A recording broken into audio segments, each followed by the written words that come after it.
मजा नहीं आ रहा है। तो रुको जरा, सब्र करो। सर देखिए, जो ये सारा माहौल चल रहा है ना, ये गड़बड़ चल रहा है। लोग बोल रहे हैं महंगाई बढ़ रही है। महंगाई हमेशा जो कभी भी घट नहीं सकती है। जो 10 की चीज़ है वो 5 साल बाद 20 की होगी। अब आप बोलिए उससे तुलना की तो गड़बड़ है। पहली बात सुनिए, ये फंस गया सीएम, इसे पार्टी की मीटिंग समझ के फंस। दूसरी बात सबसे बड़ी बात है कि जितना पैंडेमिक सिचुएशन आया, ये सब आया, आज आप बोल रहे हैं कि महंगाई बढ़ रही। महंगाई क्यों बढ़ रही है? क्योंकि हमको पैसा डिफेंस में देना है, हमको डेवलपमेंट में देना है। वो पैसा कहाँ से आएगा? मोदी नोट नहीं छाप रहा है, हमारे टैक्स से होता है, और उसी कारण ये महंगाई हो रही है। आज नहीं होता तो एक वक्त था जब सर कट गया और बोले हमारे पास पैसा नहीं है राफेल लाने के लिए। आज कितने राफेल और कितने पनडुब्बी कितना वो बन रहा है, वो पैसा कहाँ से है? वो पैसा मोदी अपने घर से नहीं ला रहा है, हमसे ले रहा है। और ये गड़बड़ है बाबा। आज अगर हमको सक्षम बनना है तो हमको पैसा देना पड़ेगा, उसके लिए महंगाई रोना नहीं है। रही बात बेरोजगारी, बेरोजगारी लोग सरकारी नौकरी को देख रहे हैं, सेल्फ बिजनेस और प्राइवेट जॉब वो देखेंगे तो बेरोजगारी भी इतना करते नहीं है। जी मैं एक प्राइवेट जॉब करता हूँ और मैं सबसे बड़ा मोदी का दुश्मन हूँ। इसके बावजूद ही बोलता हूँ क्योंकि मोदी ने नोटबंदी की, मेरा 18.5 लाख डूबा। कंपनी, अरे मेरा एक कैंटीन का काम चलता था, जिस कंपनी, एक कंपनी में मेरा 18.5 लाख रुपए का खाना जाता था। 1.5 महीने का गया, मोदी ने नोटबंदी की, वो कंपनी भाग गई। और बहुत से खुली कि नहीं खुली, वो तो कंपनी ही भाग गई। वो 18.5 लाख रुपए डूब गए। लेकिन इसके बावजूद मैं 18.5 लाख नहीं देख रहा, मेरा परसिव विश्व पूरा वो देखना, पूरा देश में क्या चल रहा है, कैसे चल रहा है, उस हिसाब से।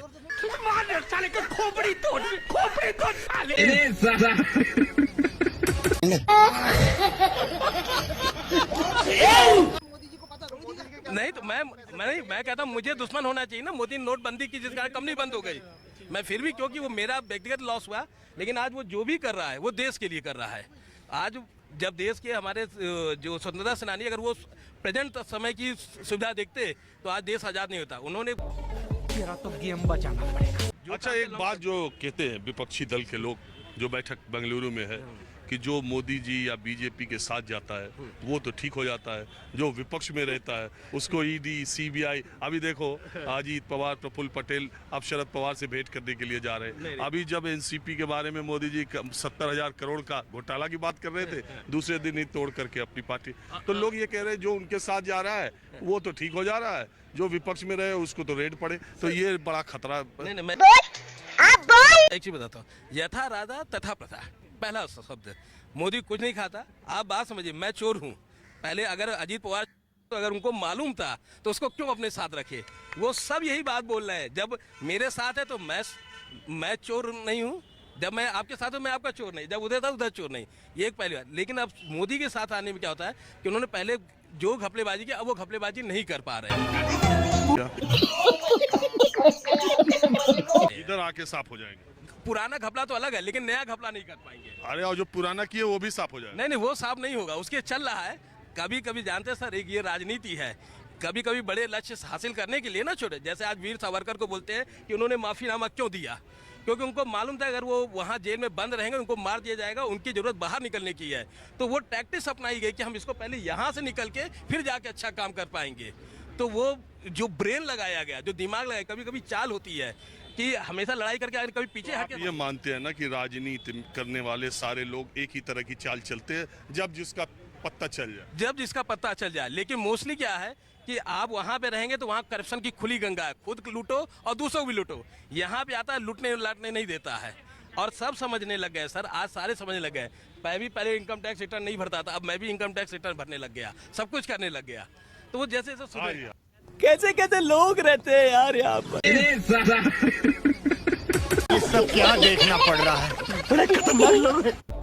तेरा तो गेम बचाना पड़ेगा। और अभी सर जो एक मिनट अपनी पूरी बात कह लें।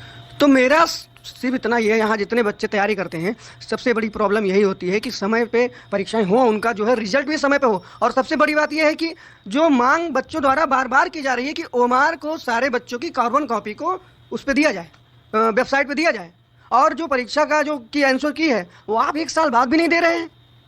किसका चयन हो रहा है? कोई ट्रांसपेरेंसी, कोई अकाउंटेबिलिटी होनी चाहिए ना। हम सब का जो जीवन है वो मजाक तो नहीं है कि साल 10 साल तैयारी करते रहेंगे झुंझुना पकड़ के और इसके बाद रोजगार नहीं मांगेंगे, ऐसे चलता रहेगा। विश्वगुरु ऐसे बन जाएंगे क्या?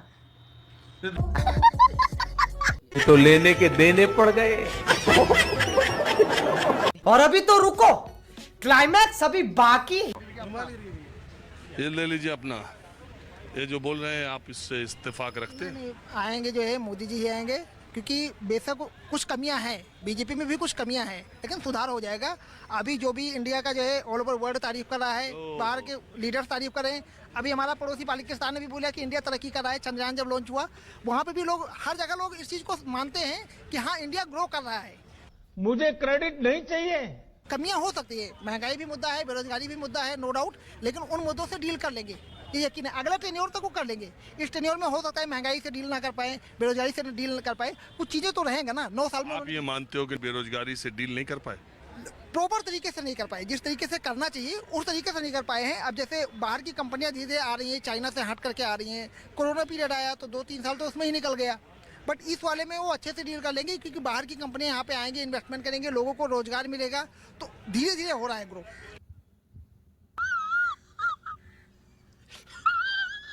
ये सब क्या देखना पड़ रहा है? अच्छा है मैं अंधा हूँ। व्हाट्सएप पर तो बहुत सी चीजें ऐसी ऐसी भी आती है। मुझे किसी ने दिखाया कि कोई भिखारी कार खड़ी रही तो भिक्षा मांगने के लिए गया, तो कार में जो बैठे थे उन्होंने कहा भाई छुट्टे पैसे नहीं है, हम तेरी मदद तो करना चाहते हैं। तो उसने कहा आप चिंता मत करो। उसने अपने फटे थैले में से पॉश मशीन निकाला, बोले डेबिट कार्ड दो मैं कर लेता हूँ जी।